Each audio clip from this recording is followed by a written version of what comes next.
We are now in the effort to move it on, to start with proximity talks. I hope that it will be opened in the coming few weeks, and that will follow by this way or another by substantive dialogue about the core issues that are still between us and the breakthrough. I think we have visited all these core issues several times in the last 20 years, under Rabin and Peres, 92, under my government in 2000, under Olmert's government in 2006, and now again under Netanyahu government, in which I'm Minister of Defense. Netanyahu said loud and clear in his Bar Ilan speech, we accept two states for two nations. We realize that there should be established a Palestinian state, viable state, with their national anthem and flag and all other attributes of normalcy. This government, in its guidelines, accepted the roadmap, whether it's phase 2 or phase 3 or combination of the two, for those of you who are acquainted with the details.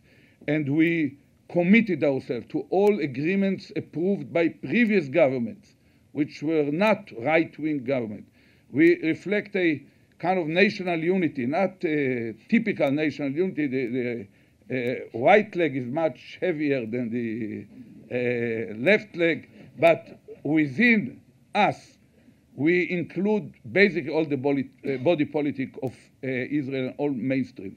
And I keep telling you, those of you who know Israel, there is a strong, silent majority in Israel which are ready to make tough, painful decisions in order to reach peace once they feel that there is a readiness on the other side, and we are not having this tango alone. And I think that the efforts for a bottom-up building of institutions and organs of a future Palestinian state led by Prime Minister Fayyad, with whatever support that we can give to it. And we want to see a strong Palestinian Authority. We want to see a weaker Hamas, and we try to coordinate actions with them towards this direction. And I can tell you that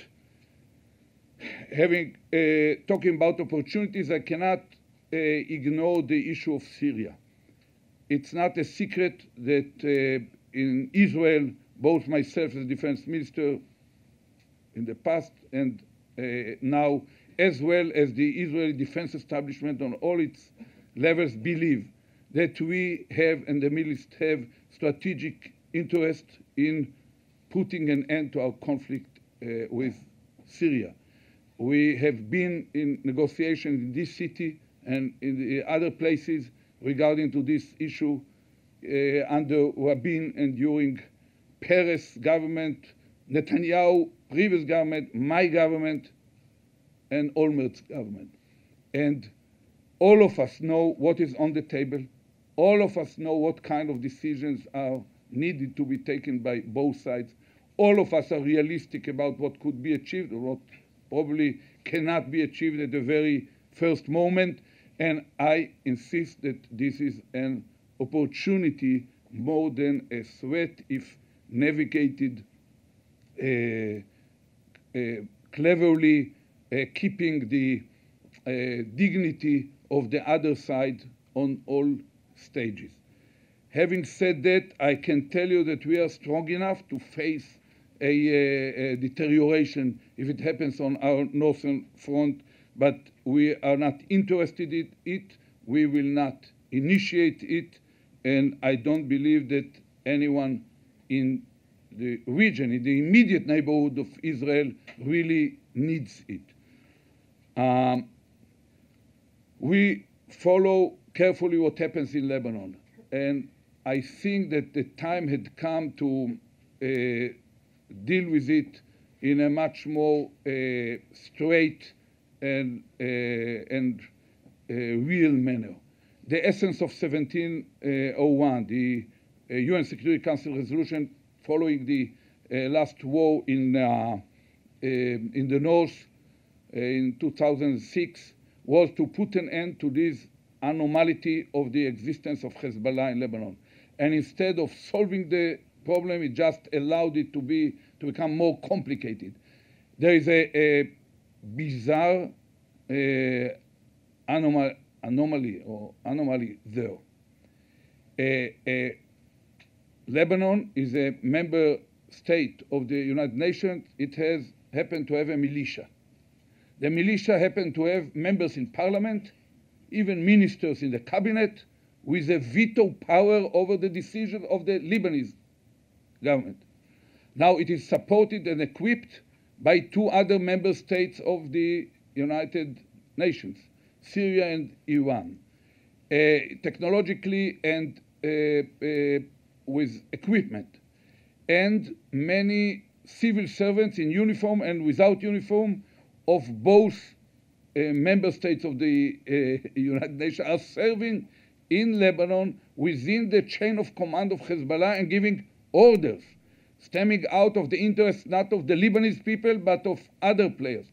And it happened to be that this militia doesn't just develop new longbows or more effective arrows, but it happened to have 45,000 rockets and missiles that happen to cover all Israel, and they are part of a deployment that tells that they will activate it, and we have seen that they already did it in the past. These militia happen to have a weapon system that many sovereigns do not have. We cannot accept it. We cannot accept this artificial differentiation between the terrorists of Hezbollah and the state of Lebanon and their sponsors.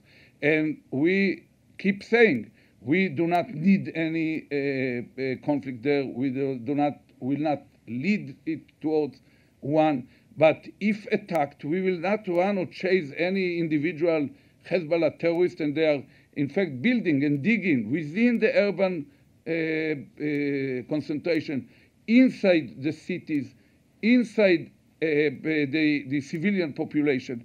And these weapons that they have mainly cannot be used against any military target. They are not accurate enough. The only conceivable use of most of those weapons is against civilian population in heavily urban concentration, and that's what they tried to do in the past. So we make it clear we don't need this conflict, but if it is imposed upon us, we'll not run after every individual terrorist, but we will take both the Lebanese government and other sources of sponsorship, but mainly the Lebanese government and the Lebanese infrastructure as part of the equation that facing us. And to continue on the challenges or threats, I have to mention the Hamas. They suffered a major blow a year ago in a mid-sized operation we launched in the Gaza Strip. They are well deterred, but still accumulating more and more longer-range rockets through the smuggling system that goes all the way from Iran through Africa to the Gaza Strip. And the situation is not fully stable. We still have the abducted soldier in their hands, and that complicates